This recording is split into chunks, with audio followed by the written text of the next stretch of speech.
Hello friends, Vednath stories में आपका स्वागत है। मेरी आज की कहानी है मैला दामन।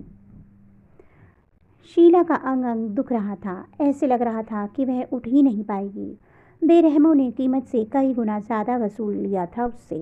वह तो एक के साथ आई थी, पर उसने अपने एक और साथी को बुला लिया था।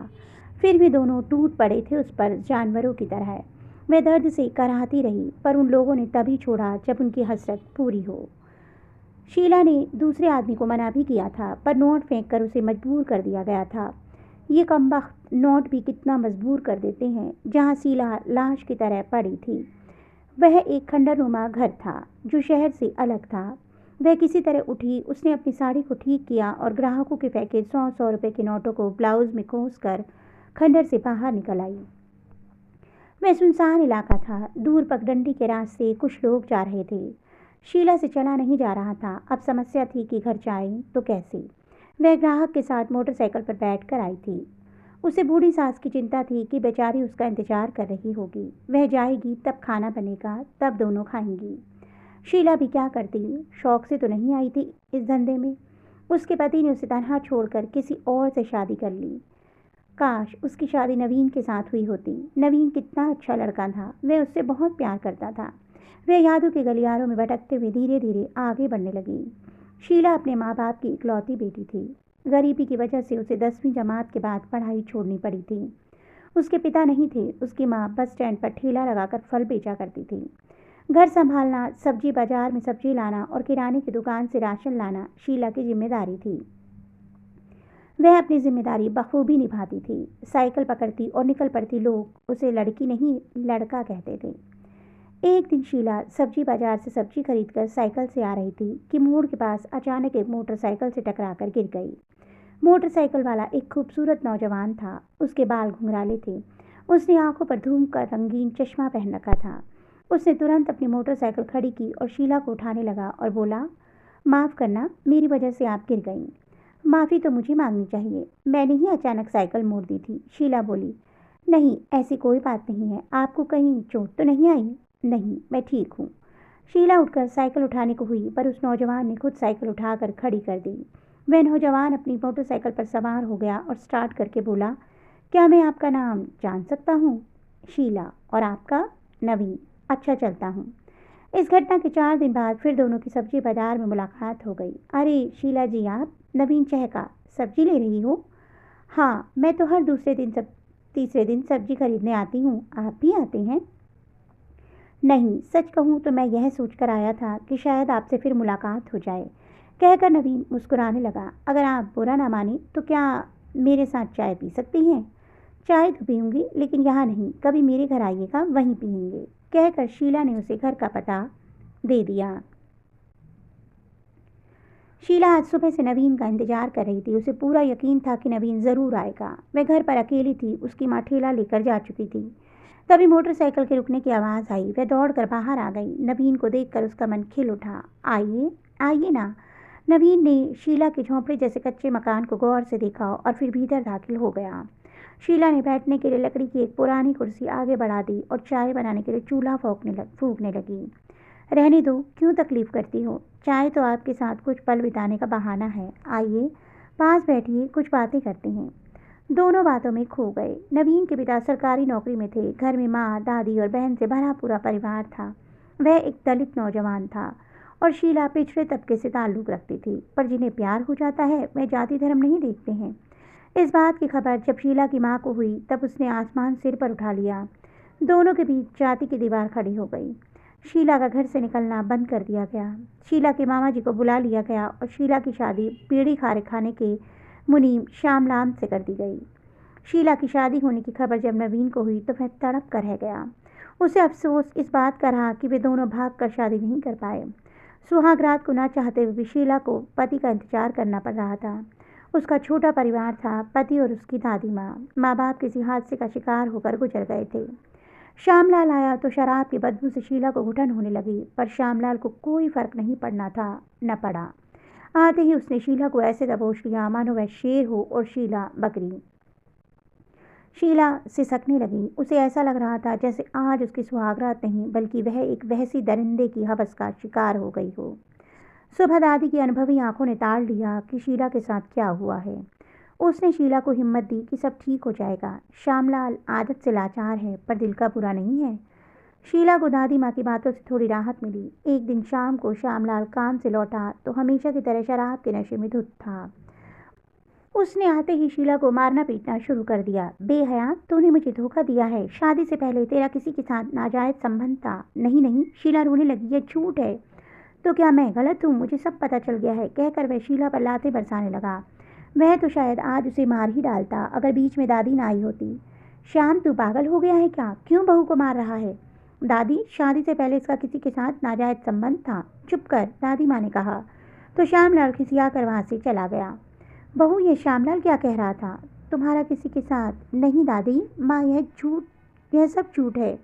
यह बात सच है कि मैं किसी और से प्यार करती थी और उसी से शादी करना चाहती थी।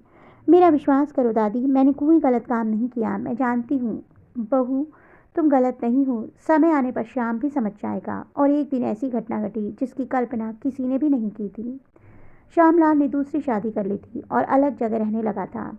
श्यामलाल की कमाई से किसी तरह घर चल रहा था। उसके जाने के बाद घर में भुखमरी छा गई। शीला मायके में कभी काम पर नहीं गई थी। ससुराल में किसके साथ जाती, कहाँ जाती? घर का राशन खत्म हो गया था। दादी के कहने पर शीला राशन लाने मोहल्ले की लाला जी की किराने की दुकान पर पहुंच गई। लाला ने चश्मा लगाकर उसे ऊपर से नीचे तक घूर कर देखा। फिर उसकी ललचाई आंखें शीला के उभारों पर जा टिकी। मुझे कुछ राशन चाहिए, दादी ने भेजा है। शीला को कहने में संकोच हो रहा था। मिल जाएगा, आखिर हम दुकान खोल कर क्यों बैठे हैं? पैसे लाई हो? शीला चुप हो गई। मुझे पता था कि तुम उधार मांगोगी। अपना भी परिवार है, पत्नी है, बच्चे हैं। उधारी दूंगा तो परिवार कैसे पालूंगा? वैसे भी तुम्हारे पति ने पहले का उधार ही नहीं दिया है, अब और उधार कैसे दूं? शीला निराश होकर जाने लगी। सुनो। जी लाला जी। एक शर्त पर राशन मिल सकता है। बोलो लाला जी, क्या शर्त है? अगर तुम मुझे खुश कर दो तो। लाला, शीला बिफरी। पागल हो गए हो क्या? शर्म नहीं आती ऐसी बातें करते हुए? लाला को भी गुस्सा आ गया। निकलो यहाँ से। पैसा लेकर आते नहीं हैं, उधार में चाहिए। जाओ कहीं और से ले लो। शीला को खाली हाथ देखकर दादी ने पूछा, क्यों बहू, लाला ने राशन नहीं दिया क्या?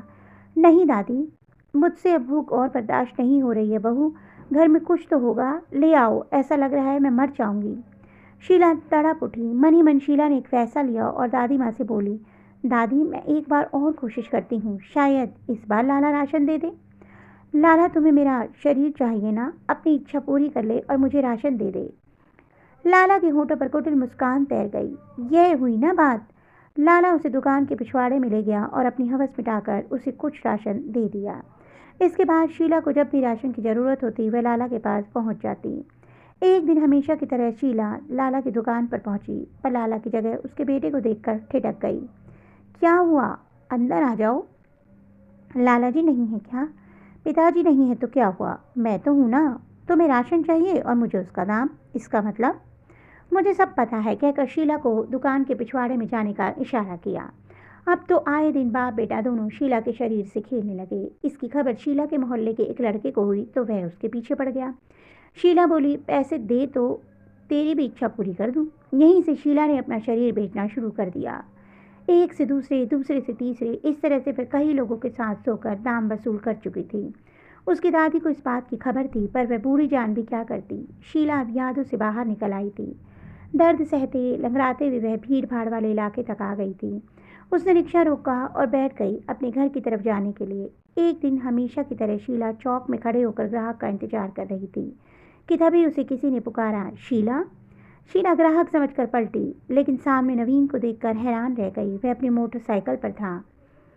तुम यहाँ क्या कर रही हो? नवीन ने पूछा। शीला हड़बड़ा गई। मैं अपनी सहेली का इंतजार कर रही थी।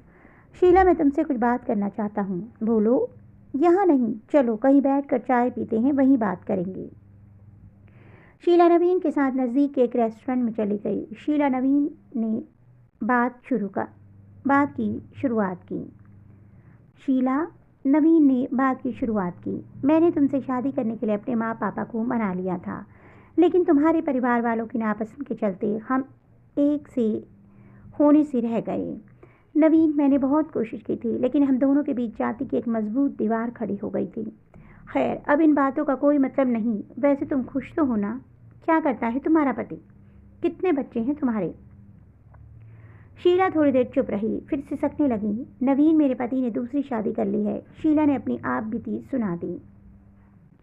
तुम्हारे साथ तो बहुत बुरा हुआ, नवीन ने कहा। तुम अपनी सुनाओ। शादी किससे की? कितने बच्चे हैं? शीला ने पूछा। एक भी नहीं, मैंने अभी तक शादी नहीं की। क्यों?